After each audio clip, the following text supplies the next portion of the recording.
Awak media dikejutkan dengan kedatangan lawan politik di kediaman Herman Deru, di mana Yuda Pratomo, pasangan calon wakil gubernur nomor urut 3, berkunjung ke kediaman pasangan calon nomor urut 1, Herman Deru.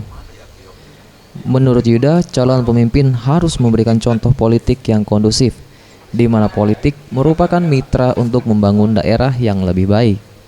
Menang ya kita kasih selamat gitu kan. Ya kalaupun kita yang kalah ya kalaupun kita yang menang ya kita juga jangan jumawa, jangan takabur gitu kan. Ya. Yuda ini kan termasuk surprise lah.